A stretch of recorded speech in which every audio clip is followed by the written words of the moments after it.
everybody. Go live. Ooh.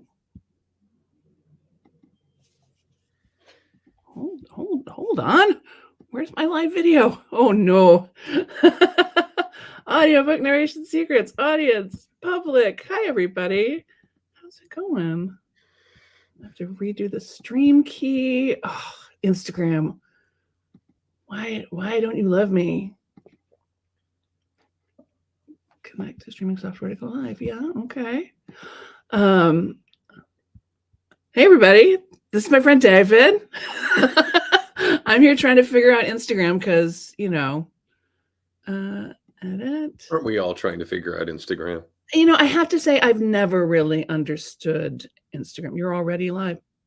Yeah, we're live. I know. Well, but I don't know if I'm live on Instagram or not. I'm gonna think that probably didn't work. But that's okay. Yeah, no, I have to say I never really got Instagram. Like I'm always like, I'm looking at, I'm like, I don't really understand what I'm supposed to do with you. TikTok, I get. I like the tics. That is hysterical. You get TikTok, but you don't get the more purified, clean, lovely version of TikTok known as Instagram.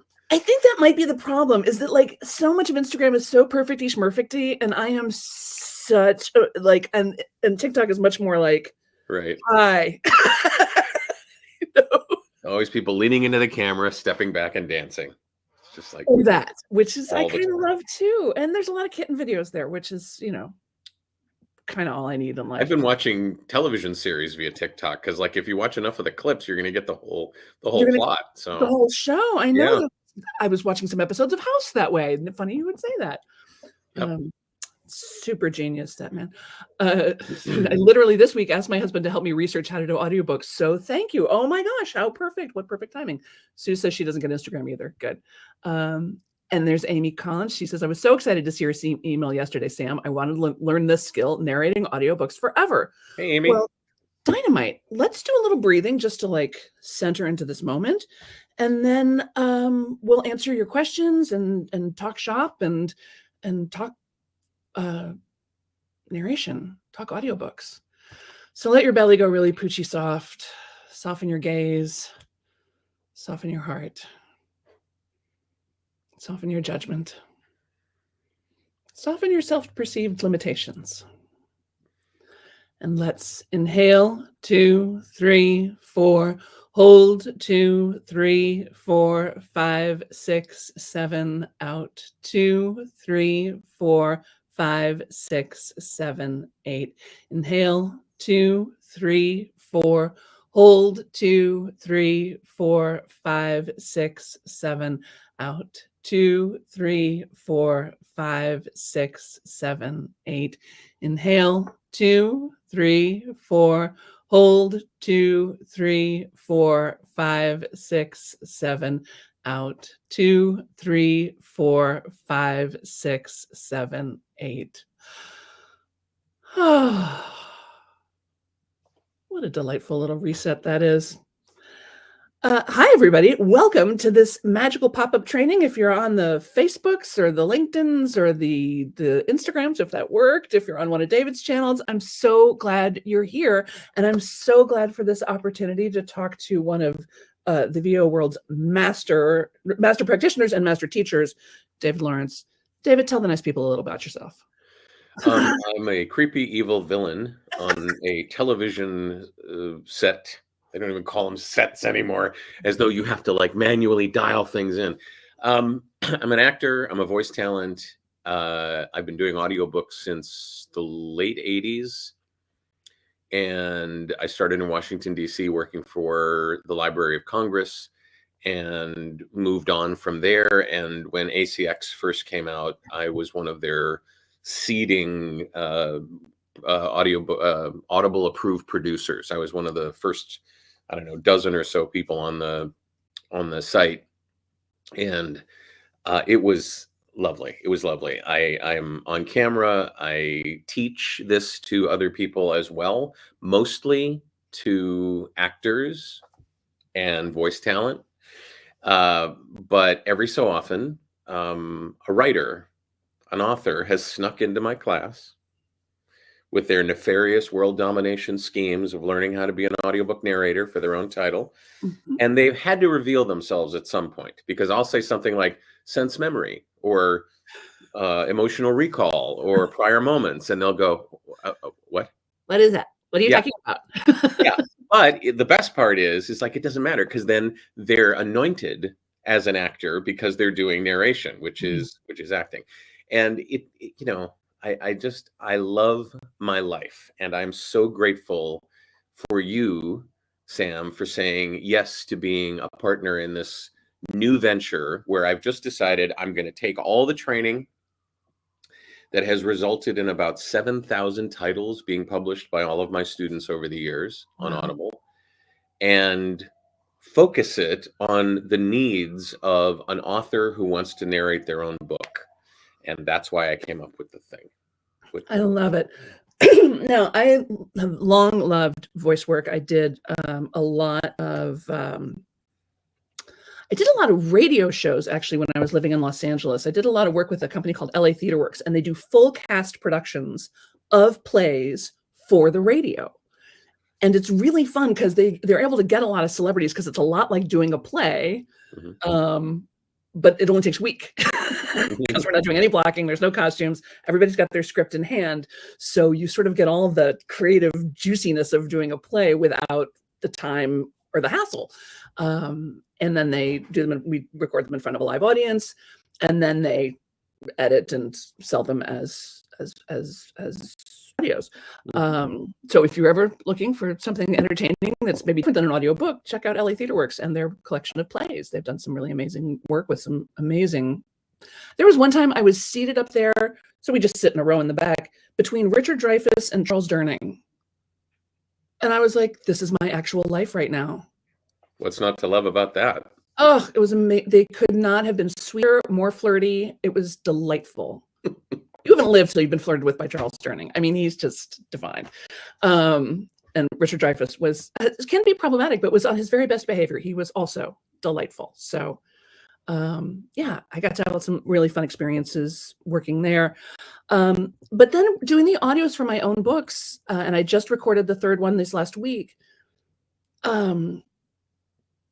reminded me, maybe the thing I love most about audio work, vocal work, is there's nowhere to run and there's nowhere to hide. If you are, I mean, a little bit maybe, it's really hard to fake it in audiobooks. Like if I'm on stage or if I'm on camera, like I got a million little tricks and things to make you believe that I'm feeling a certain way or, can do a certain thing. But if it's only your voice, what I noticed it just in the booth this week, that like if my attention wandered a little bit or I started to have a judgment about something that I was doing, it immediately it immediately showed up on the tape, and we had to stop and start the sentence again because you could just hear it immediately. I would fall off the tightrope. So it's like you can't think about anything else. It's so relaxing because you're just in the story. Yeah, focus is really important. Luckily, authors tend to have an extended period of focus experience with the story that they wrote, and it was probably easy for you to get back on track once you realized you'd kind of like your mind had wandered. But it's natural. It's like when you do any sort of meditation, they will tell you just return to the breath. You will tell people just return to the breath. Just return to the breath. Yep.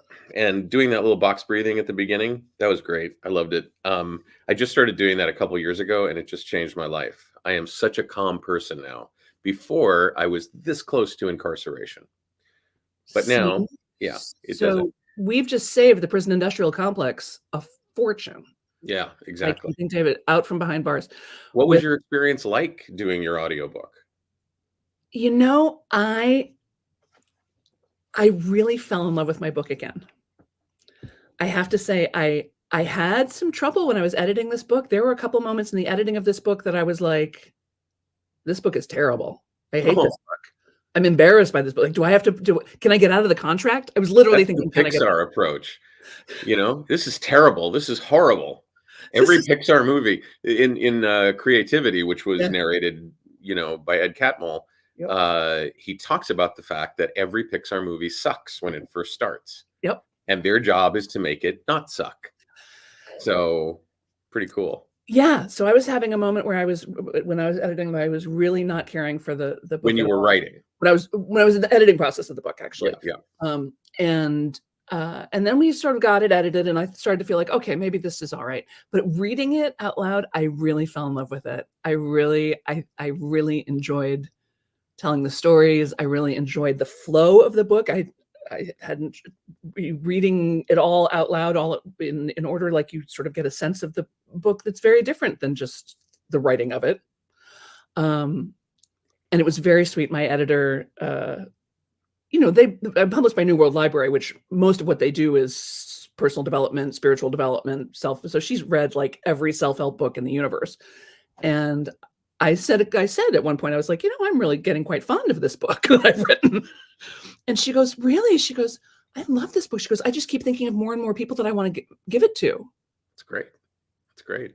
While you were doing the audiobook version of it, Yeah. did you have a President Obama moment? A President Obama moment? What is Yeah, that? there's a clip in one of the free lessons I put out this week where President Obama does an interview after he narrated his own book, and he said, "There's going to be times when you are reading your book out loud, and you go, oh, I'd like to edit that." Absolutely. That's horrifying. I'd like to edit that, but you just got to keep going, and that's good. That's good news, actually, because listen, we can over edit things like crazy. I have a friend who overthinks everything about the things that she writes, to the point where she's still working on a book she started in the 80s. Yeah. And I get that. I get that you want it to be honed and refined. And at some point you have to say, okay, I'm going to live with this. And then you get to hear it out loud. And there's something that happens. It happens to audiobook narrators all the time, where when you've prepped an audiobook and then you go to read it, it's like, oh, now I get it, which is kind of interesting. But it Yeah. happens with authors all the time, because many authors haven't taken the advice of people like you and probably your editors and spoken the words out loud, so that you hear the pace and the rhythm and the variance of voices and the real life, not the in your head, but the real life emotions that people use. We talk about this all throughout Narrate Your Own Book. We talk about how close you are to the story, Mm. how you need to meet the listener at the story rather than spoon feed it to them, because there are a lot of people who look at their story, rightfully so, as precious. And I need to explain to you not only the story, but how Mm. to consume the story. And Mm. the listener would like to beg to differ. They would like to meet you and receive the way a play attendee would, a theater goer would do it, or somebody sitting in front of a television set or at a movie theater. They want to make it their own experience. And so, we do a lot of certainly we do a lot of technical training, because it is a math problem to a degree. um, we don't do the things that I've seen a lot of other audiobook consultants do. They will do it for you. They'll go find a narrator, they'll go find a studio for the narrator, they'll pay an engineer, and you just give them a whole bunch of money and they give you an audiobook. Right. What we do is we teach you how to fish. We teach you how to we give you a lather, rinse, repeat um, kind of set of skills, where you can do a title or a number of titles or however many you want. You might even end up doing titles for somebody else. You might end up thinking, oh, this is kind of fun, I like this. And we even have one of the last modules in the course is about what you can do to do that for others. But our whole goal is to help the author that knows that they should be the voice of their story, whether it's fiction, whether it's nonfiction, doesn't really matter to me. And what I want to do is I want to hand people a box of power. I want to Yes. hand people a box of skills that are repeatable. Mostly the technical skills that people are concerned about are just simple math problems that we solve once and they're solved forever. So what we love to do is the monthly workouts where you bring excerpts from your book to a live session, read it, as though it's an acting class, and we give you feedback and we help you hone and refine that, and off to the races you go. Oh, I love it so much. So for those of you who are writer downer, note taker type people, if you have not read your work aloud to yourself, even just as a writer, you must. You absolutely must. You will catch first of all, you'll catch all kinds of errors that you had no idea were there. I have one of my best friends works for the GAO, the Government Accountability Office. So they prepare reports for Congress. When Congress says, we want to know how many veterans start their own business, whatever, they want to know something. The GAO are the accountants who go in and figure everything out. So everything they do has to be correct. And their way of doing that is they read it aloud to each other, including punctuation. And every time, even these incredibly detail-oriented experts, there's just typos all over the place and errors and stuff. So, but it also, writers talk a lot about finding their voice as a writer. And there's no better way to find your voice as a writer than to find your voice as an actor. Right? It's the first time I've heard that. I just made it up right now. Awesome. Nicely done. Thank you very much. Parthenogenesis.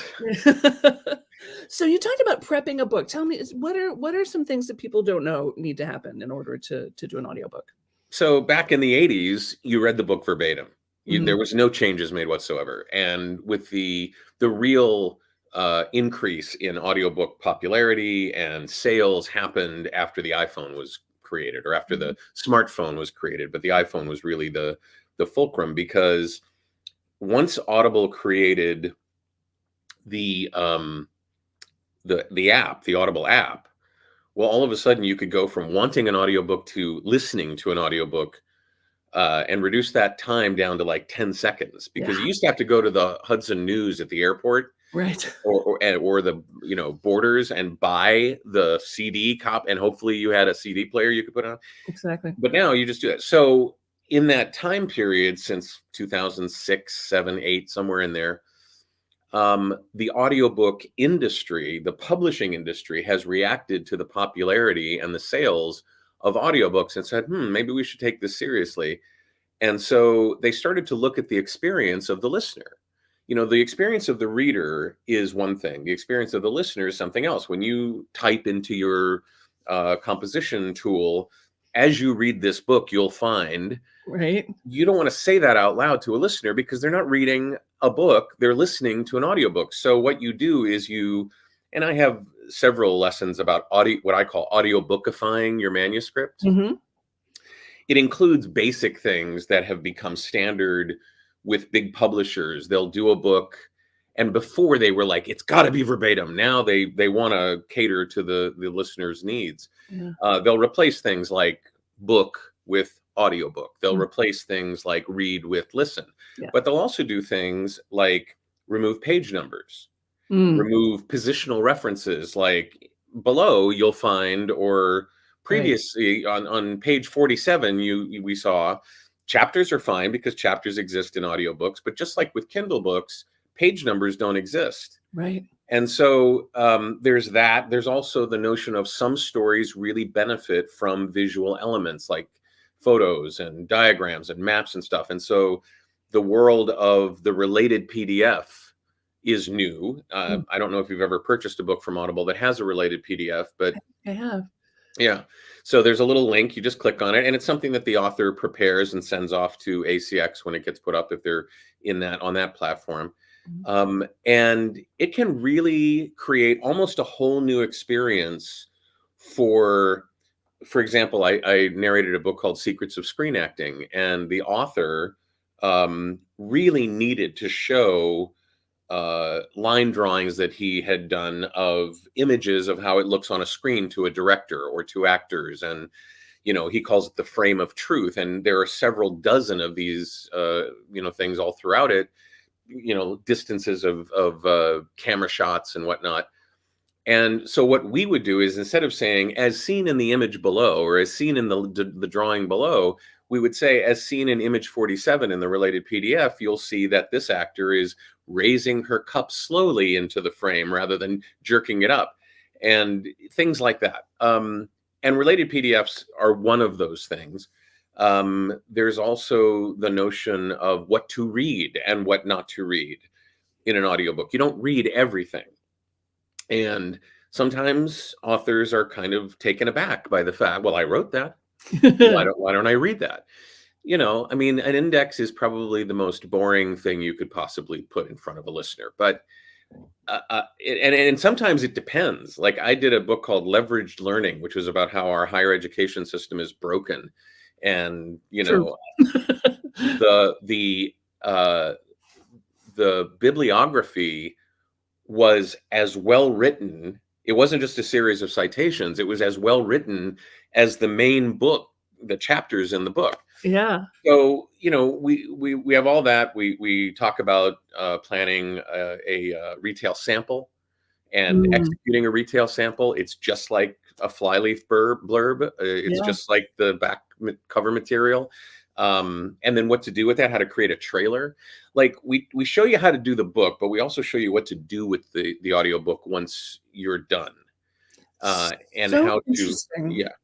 So one of the things that I did in this latest book is I have I had written it originally with a bunch of parenthetical comments. So like I would write and then I would sort of be commenting on what I had just written. And my editor said, "Oh, why don't we make them footnotes?" Which I loved that idea, because it adds a little dynamic to the reading, right? Sure. All of a sudden we're going along. Well, for the print version. For the print version, right? Yeah. So for the reader, the person reading the actual book, the actual textbook, there, so there I was in my purple dress. Footnote. Normally I never wear purple because I look terrible in purple, but actually this one was kind of cute. Whatever it was I said. And so then we're like with the audiobook, like, oh, well, how are we going to do, and I had a moment of thinking, like, I wonder if I can just do that vocally. So I don't have to say footnote, if I can just sort of change my vocal. It's like anything in parentheses. It's like anything in italics, or one version of things in italics. We have a lesson on how to read things in italics, because you might not remember.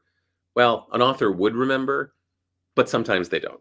Italics can mean a number of different things, but that's another example of audiobookifying the book, is moving those footnotes, if they're prose, up into being in line. Same thing with call outs, same thing with inspirational quotes. We just have to decide where you want them.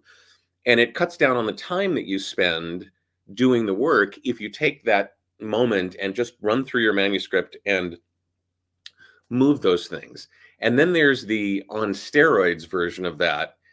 I urge you, if you're not a fan of Eddie Izzard, to become a fan of Eddie Izzard. I think he wants to be called Susan. She wants to be called Susan now. I think. Don't quote me on that. I can't keep up. But he did his autobiography.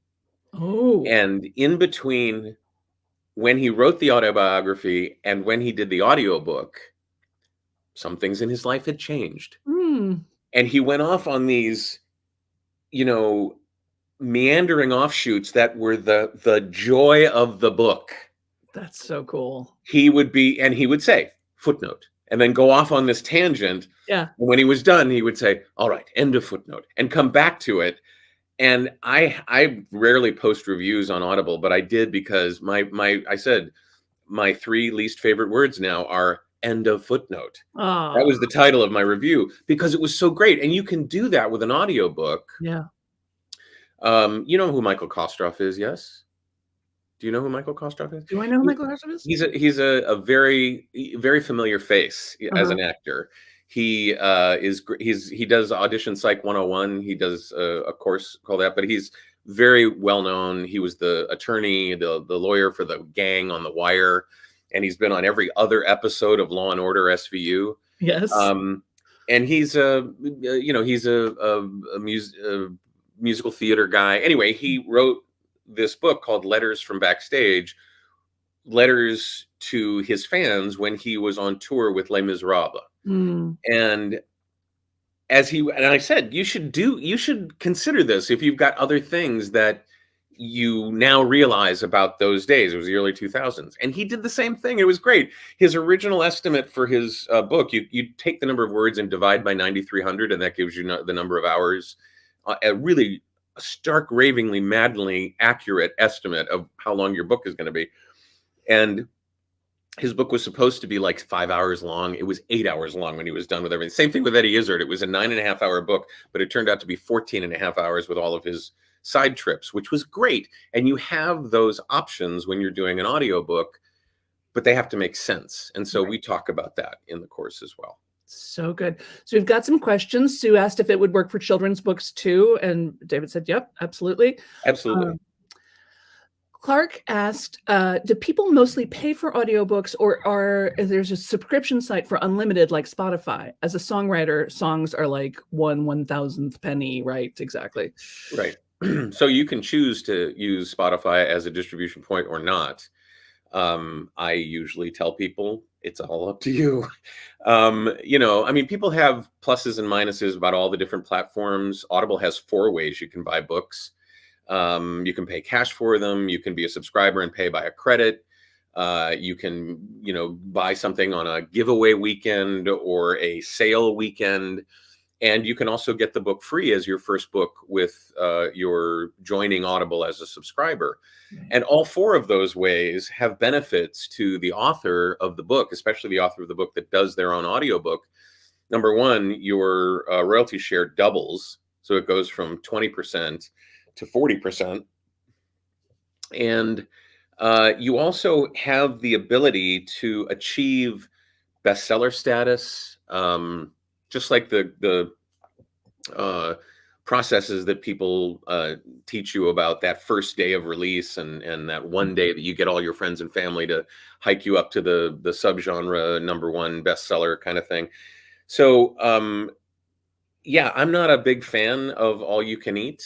I want my clients to make money. I want them to, everybody has a different reason for creating what they create. Some people just do it for the art. God bless you. Some people do it for the art and for the commerce.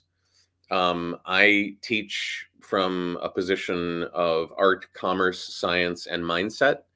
And I think all 4 of those feed us. And I think that the purity of, no, I don't want to touch the filthy lucre. I don't want to let that be a decision point.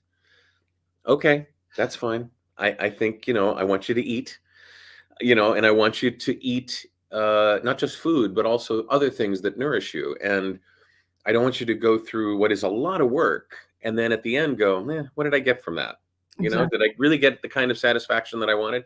So, I look at Spotify and I look at other platforms, and I think to myself, let's concentrate on the things that make sense to me, and then allow other things to venture into the space.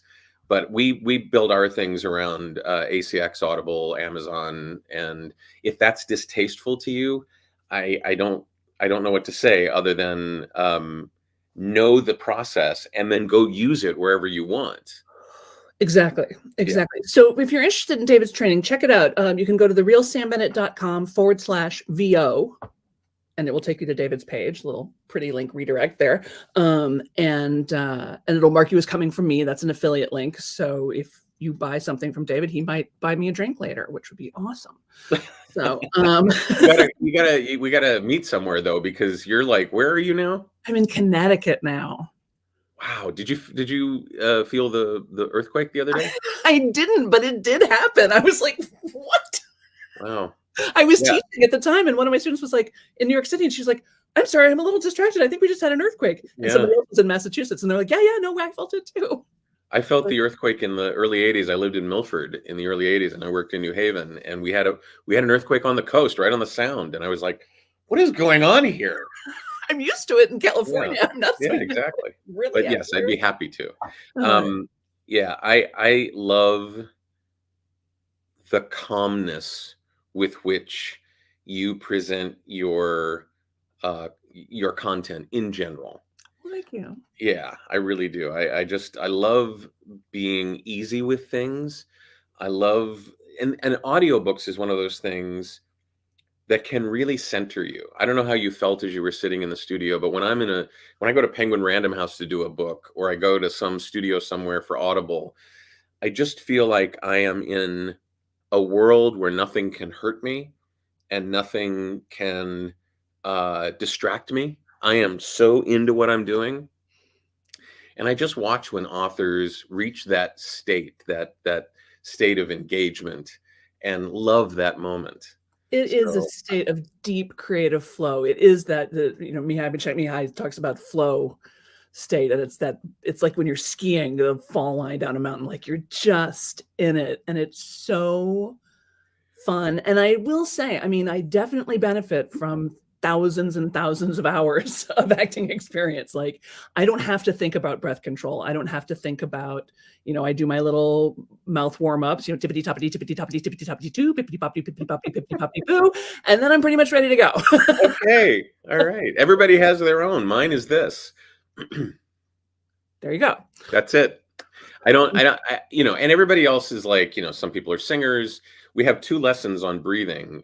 One about avoiding the gasp, because some singers think if I bring my singing breathing skills to audiobooks, that's going to make them so much better. And it's unlikely, only because singing has different breathing requirements than audiobooks do. We don't sit there and worry that we're going to run out of a breath if we're reading a newspaper article to a friend or family member.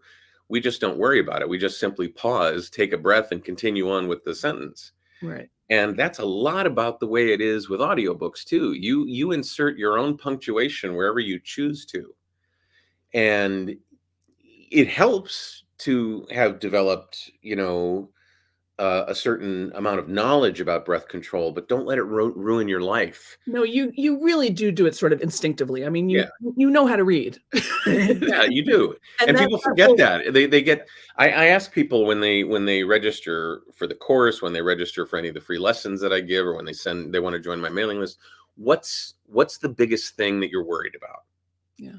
And number 1 is I hate my voice. Number 2 is I don't know how to get rid of my breaths. Like, there's been some memo that went out from some coach somewhere that says you have to get rid of all your breaths or you're going to fail. And thank God Billie Eilish has been winning all of these awards, right? For What Was I Made For, where over half the song is her deep breathing, both in and out, and illustrating how that adds depth and richness to our communications. Yeah. If you remove all the breaths from your audiobooks, you will make your listener extraordinarily nervous. And tired. Yeah, because they're breathing for you. They're waiting. Exactly. When is this person going to breathe? So, yeah. Okay, we've got a lot of great comments and questions. I will say too, one of the other wonderful things about reading your own, especially reading your own work. So I produced my first 2 audiobooks, and you're right, I get 50% royalties on those because I produced it. This latest one, my publishers finally caught on of like, oh right, audiobooks make money. Maybe we should produce them. I'm like, yes, maybe you should. So I won't do as well. Only if they add value. They add value. And they get you more distribution than you can on your own. Okay. I mean, it was the contract. Yeah, So, yeah. But the thing I love about it is the people who listen to the audiobooks, they're the ones who always come up to me and be like, I've had your voice in my head for the past week. Like, I feel like we are best friends now. Like, you have been with me.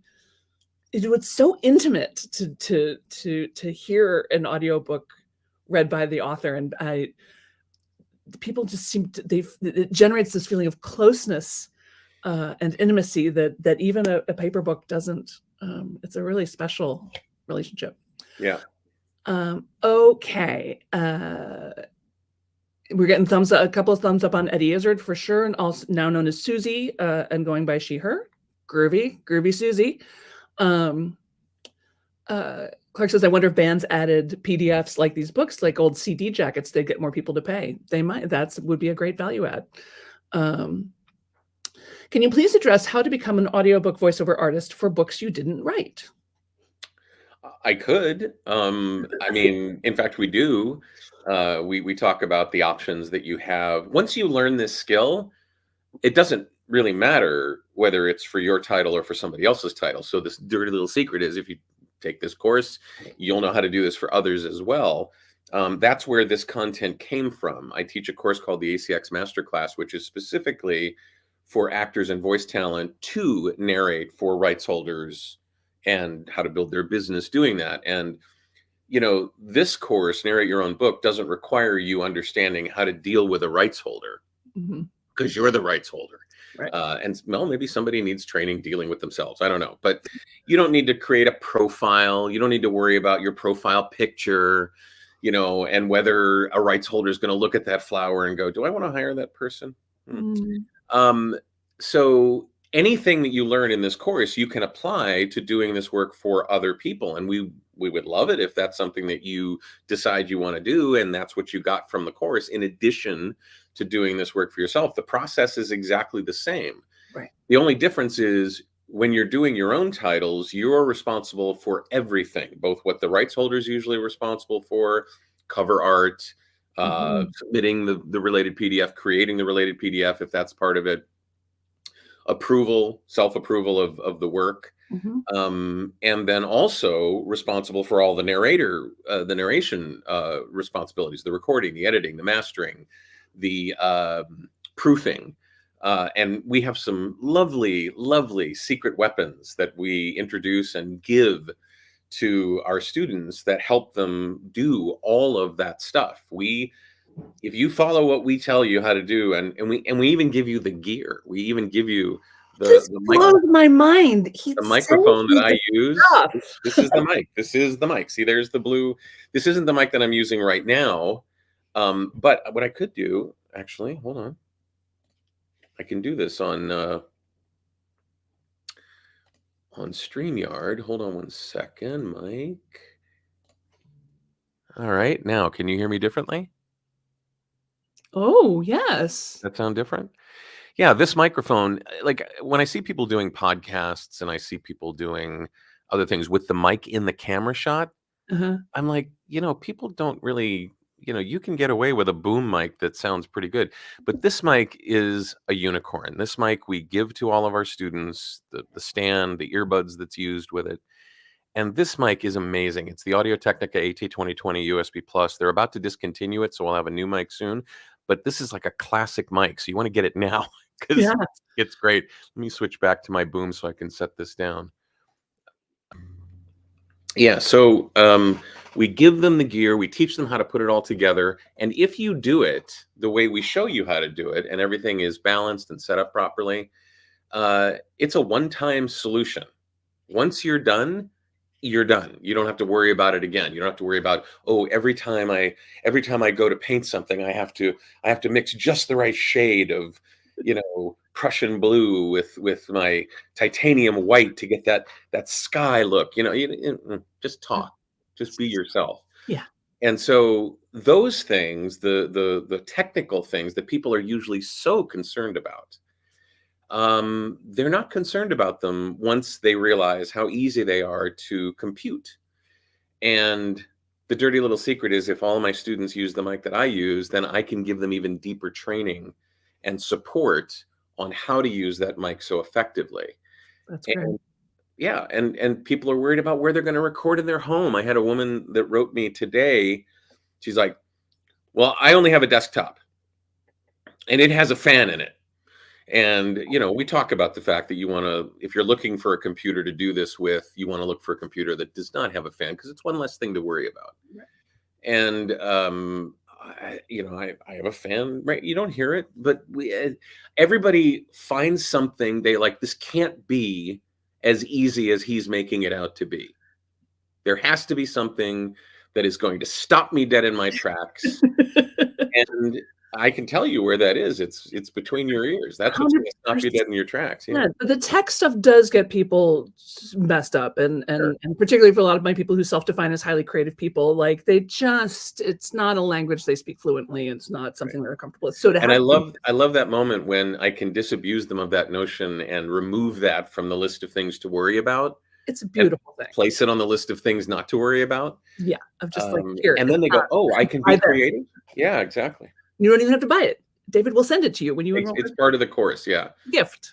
So, and then you've got a better mic for all the things you want to do, for your Zoom meetings, for your podcasting, for your interview. You know, if you're a writer, you're probably getting interviewed on podcasts. And if you're not, why not get interviewed on podcasts? Silly. Yeah, it really helps you sound like, it's amazing. YouTube has done surveys for, I guess now almost 2 decades, about what makes you stop watching video.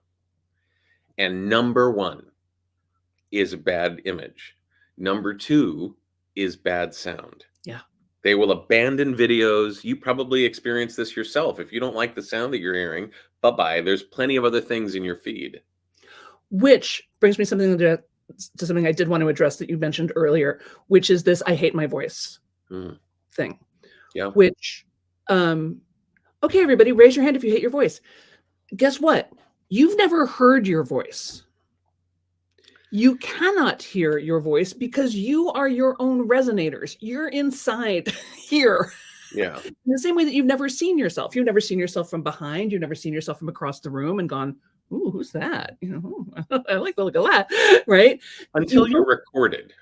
Until you're recorded. Once you're recorded, that's when everything starts to fall apart, because like you said, you know, we explain this in the course. We explain that you listen to yourself as you're speaking 2 ways at the same exact time, slightly out of phase.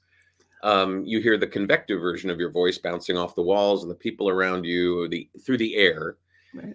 And then you hear the conductive version of your voice through the bones and the muscles of your neck and into your ear. And you can hear that voice all by itself if you want to. Cover your ears and speak, and you'll hear this really bassy version of your voice. And when you combine that with what you're hearing through the air, that's what you're used to your whole life. But all you hear on that recording is the convective version.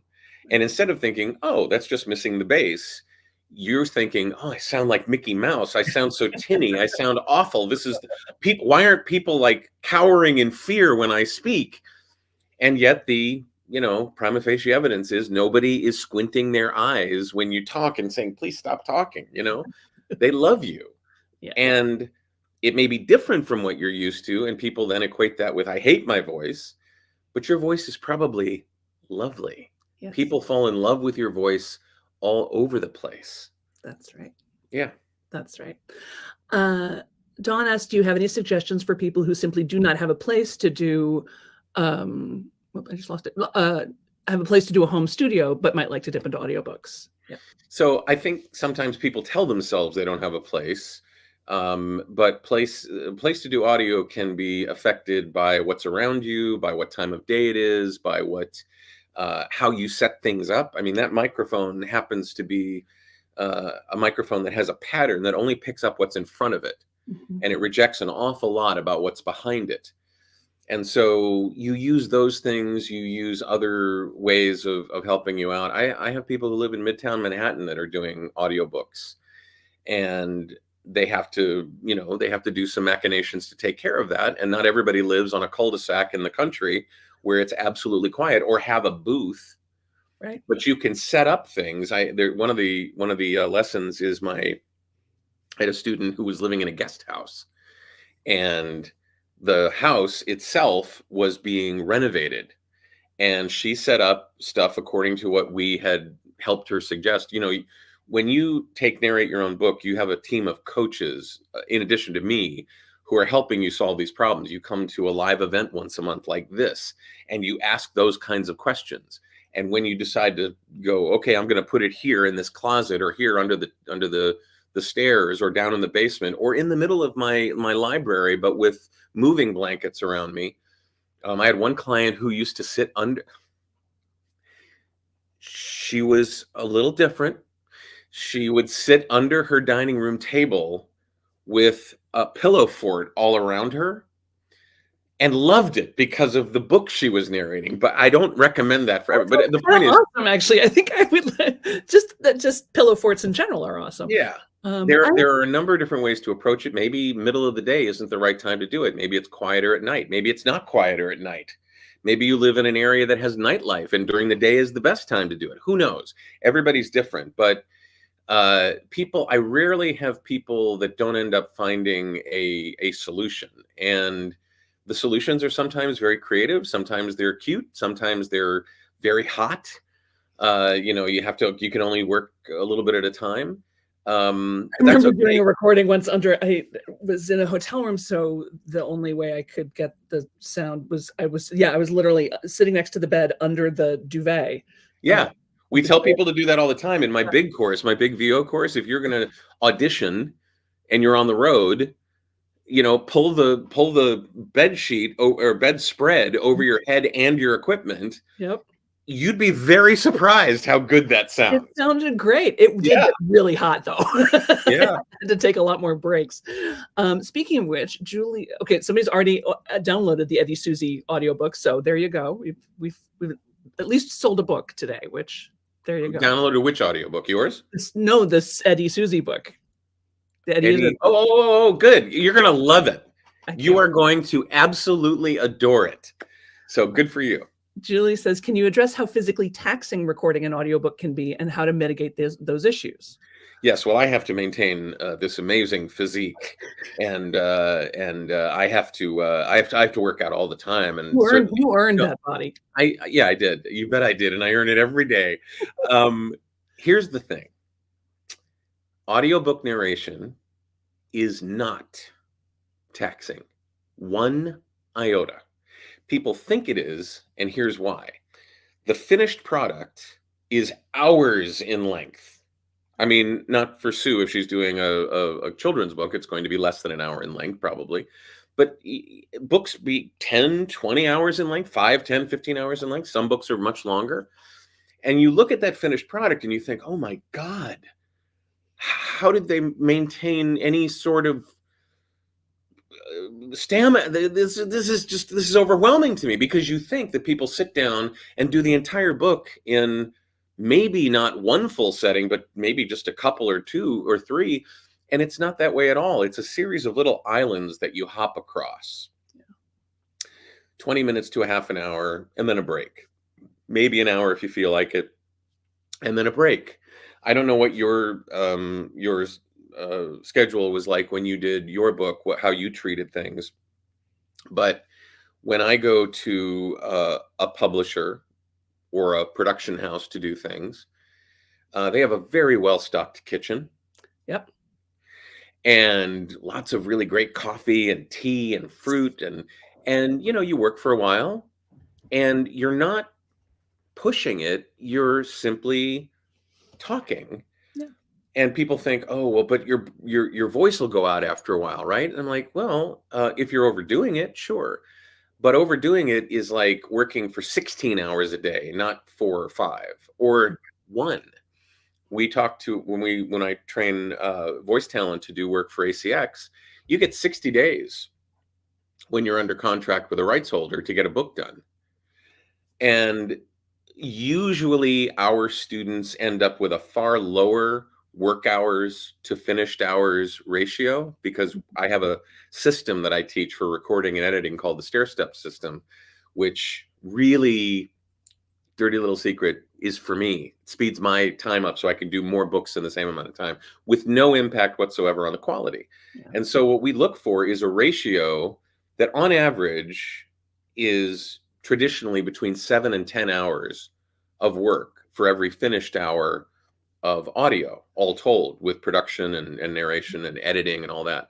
Our students usually end up between 3 and 5, and some less. But you don't do it all at once. Right. And you do it until you want to take a break, and then you take a break, and you take a break for as long as you want. And we build into the process narrating for a while and then editing that chapter. So you get a break there as well if you decide you want to do it all day long. You're not doing it straight through. And so the idea that you need some sort of Herculean stamina to do the work is just not true. And you take it at whatever pace you want. Plus, it's your book. Right. If you want to work on this book for the next month or two, work on it for the next month or two. If you want to do it in a few days, like professional audiobook narrators do because they have the next book coming, great, do that. But you don't, there's no like, you have to get it done by now. Right. So I think that sometimes we think that that's the case, but it's not. It's a lovely, centering, calming, soothing thing. It's not a strenuous thing at all. And I will 100% plus this, because as most of the people on my list know, I've had long haul COVID for the last 2.5 years almost. So I have no stamina. There is no energetic reserves. I used to be able to power my way through all kinds of things. I cannot power through scrambled eggs anymore. Like, there's no powering through. It's been a real spiritual lesson in a lot of ways. And you were in a situation where you had a studio and an engineer. I don't know if you had a director, but whatever, you had other people involved in the process, and yet still you took a break when you wanted to, I'm sure. Absolutely. And this, like I said, you get into such a, oh, this is why I don't do this in the afternoons anymore. That's right. It's later here in Connecticut. The sun's before and after. Before and after. What happened to her? It really does look like it's a 50-50 split on the screen. It's hysterical. That's great. So, yeah, it's such a fun flow state to be in, because like I said, you really can't worry or think. You do feel like you're just in the safest place in the world. It's super fun. You're discovering things about your own writing you didn't know were there. And the only thing it does get a little airless in there, because it is, in fact, pretty. This was a very small booth. I've been in bigger booths that didn't have that problem, but this was a very small booth. So because not airless, just a little close, like you're in a closed room, because it's a closed room. So yeah, I mean, I guess we needed to, I'd have my big water with this is my favorite thing on earth, is Element. Oh, Element. Yeah, I love that. There it is, Element. Yeah. It's a water flavorer, but it has electrolytes and it has a ton of sodium in it. So if you have sodium issues, don't use it. But if you don't have sodium issues, it's amazing, because it helps your body retain the water, particularly your lungs. And for those of us with long haul COVID, that's a particular issue. Yeah, absolutely. So yeah, and you can stand or sit as you like. Some people like to stand because it's a little more energetic. I prefer to sit, but David has opinions about this, I can tell. No, you don't stand. You can prefer to stand if you want to. You will stop doing that fairly quickly. And know that every audiobook narrator that you love, Scott Brick, Julia Whalen, Barbara Rosenblatt, Simon Vance, whoever you love, they all sit on their butts to do this work. They don't worry about whether their diaphragm is positioned properly. They just tell a story. Yeah. We tend to layer so many things on ourselves that are unnecessary.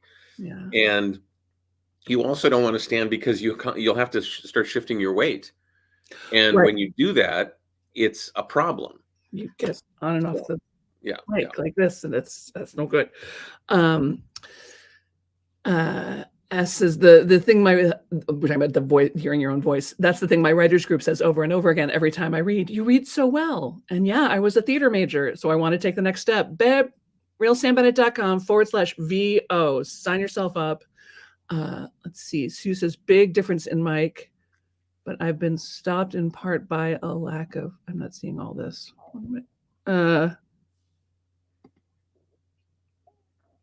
Big difference in mic. Okay.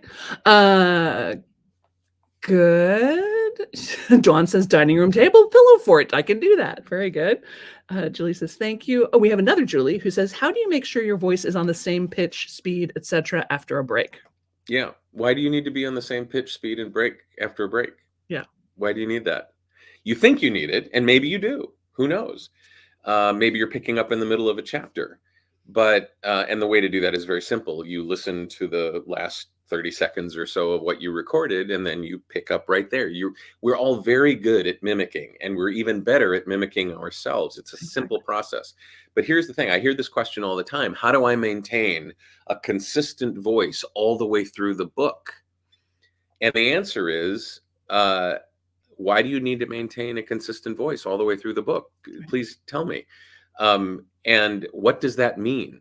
Does it mean that it's absolutely the same pitch and speed and energy level and emotional level all the way through the book?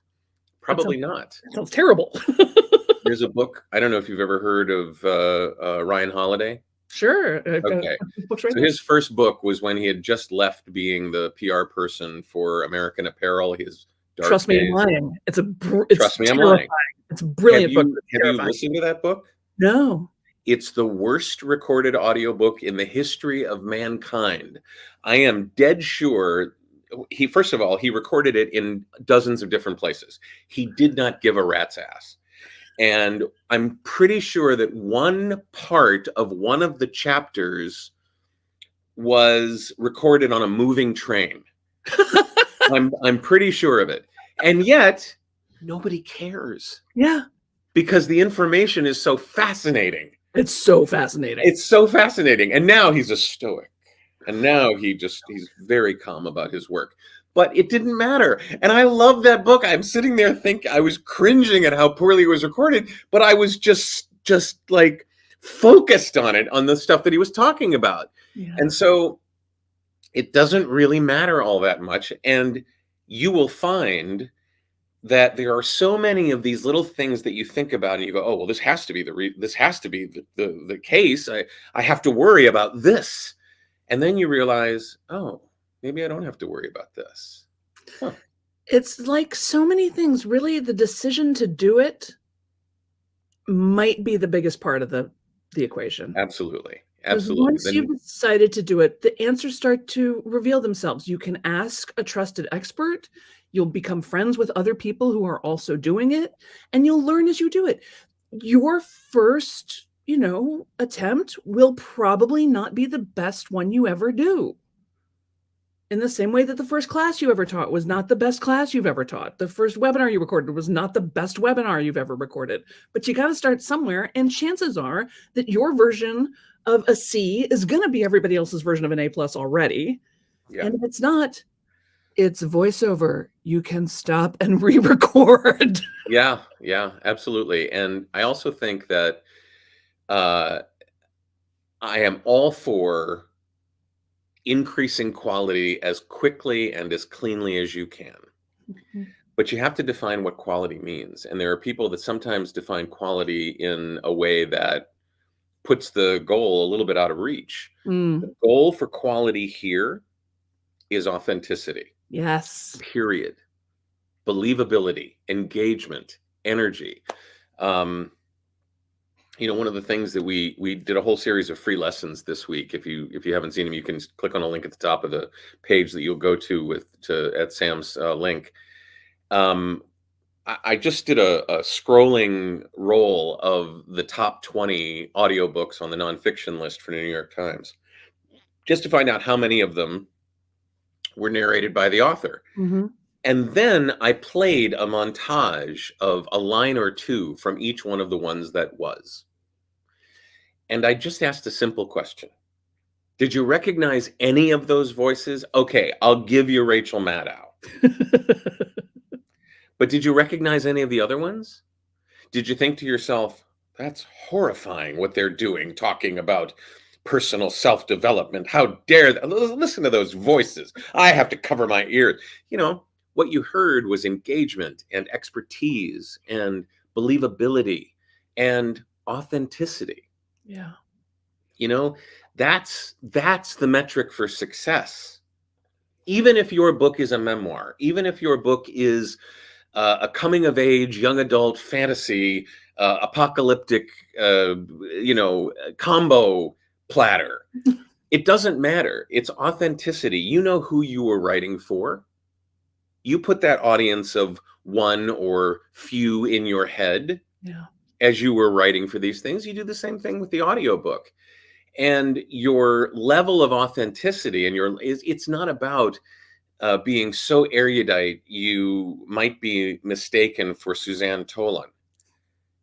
That's not the point. The point is you want people to hear you with a capital Y. And this is so art explains our feelings to us. That's what art does, right? Art allows us to go, oh, that's true love. I know that feeling. Oh, that's fury. Oh, I know that feeling. Oh, that's wonder. I know that feeling, right?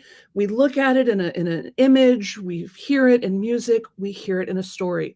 We are storytelling animals. It is. I had a professor in college named Dwight Conkergood who used to say that he thought we should be called Homo narratus because our desire to tell stories.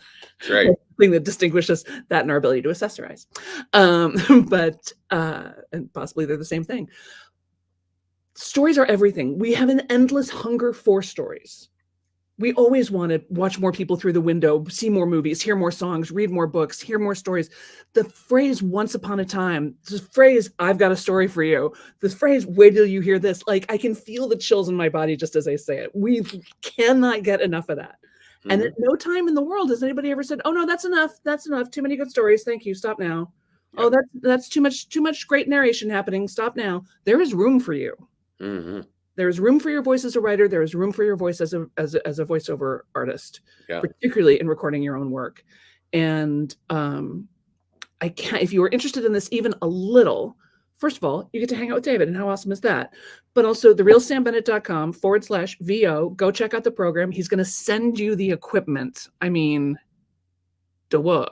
And show you how to put it together. It's not just like we drop an Amazon box at your door and that's it. Sit you down in the middle of IKEA with a Allen wrench, and that's the end of it. The other, just to follow up on what you said, remember the audience is ravenous. Yes. They can't get enough. You can't get enough storytelling. They can't get enough of consuming that storytelling, of enjoying and losing themselves in that storytelling. And so, talk about room. They're begging you to tell a great story. So, yeah. Suez, what kind of computer equipment do I need to do this? Well, the good news there is if you're not in the market for a computer, whatever you have now will work just fine. In the old days, like, the 90s, audio production taxed the entry-level computer. But right now, I use a MacBook Air, the newer MacBook Air, not the M2, not the M3, the M1. It's overkill for what we need for doing audiobook narration. And so we're in a space in history where the available entry-level computer power is more than adequate.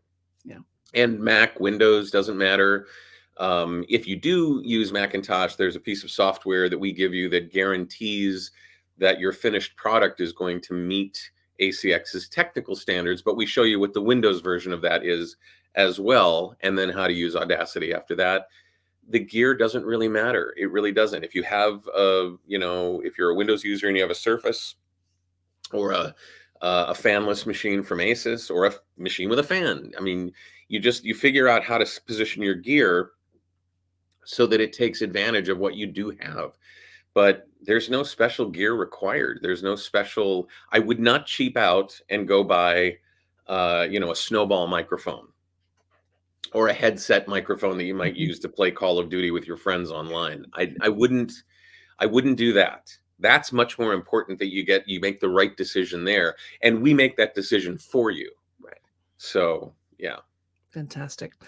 Well, I don't want to keep you any longer. I know you've got to go, but Dawn says, thank you for giving me some hope around this. Yeah, I'd stopped thinking about it because of the issue of space. She says she's ADHD. I think this is a great job for an ADHD person. At least you pay attention to the details. Exactly.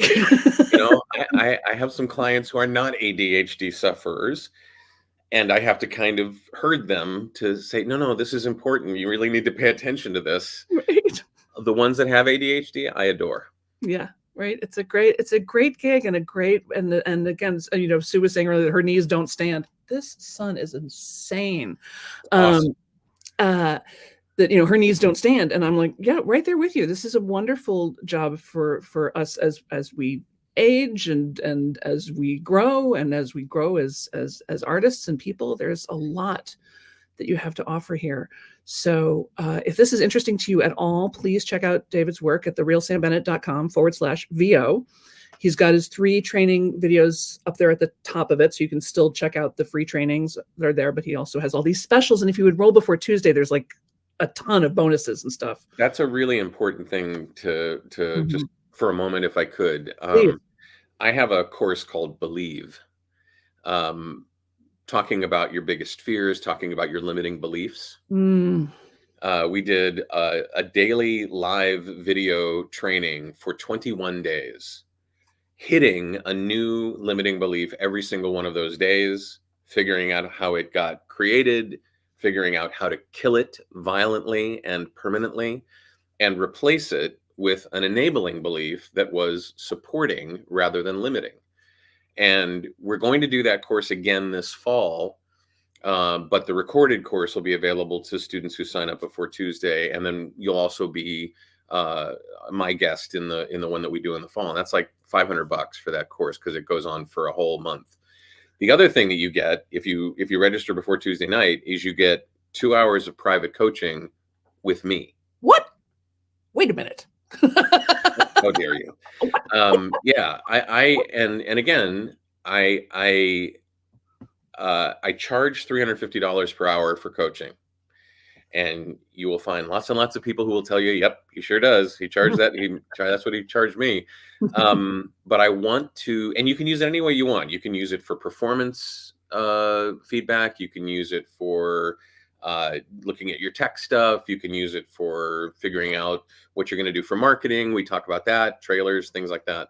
However you want to use it, you can use it during the 6 months that you're in the training part of the program. You get access to the material that we give you, the coursework forever, including all updates. Great. So as the industry changes and we update the lessons and stuff, you get that. But you also do monthly workouts. And during that time period, take advantage of that 2 hours with me. And we could do 4 30-minute sessions, or we could do 2 1-hour sessions, whatever you want to do. But that's only available if you register before Tuesday night. And it's designed for people who really know this is what they want to do and have a bias for action. I so value a bias for action. So yeah, that's why we're doing that. So don't miss this opportunity, you guys. David doesn't offer this class very often, and I think this is the first time we've offered this class. Like you're in the inaugural. You get to be in the welcome wagon. That's right. But it's already so tempting. Yeah, well, it's the other thing that I know you guys know as creatives is everything that you learn everything is everything, right?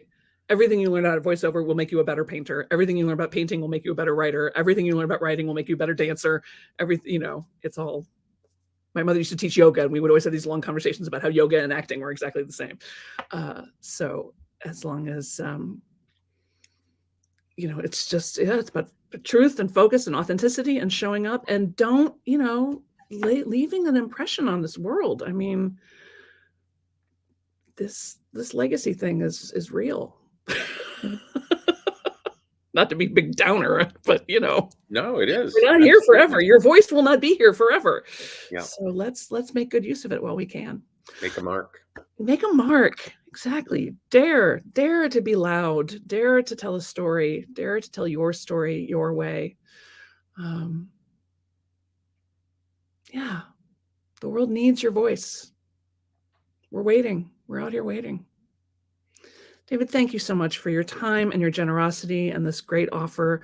I'm so glad we got to hang out like this, and I'll come to LA and you can buy me that drink. No problem. Anytime. All right. I so appreciate you having me. Thank you so much. My pleasure. Thanks so much for being here, everybody. Tell your friends. All right. Mwah.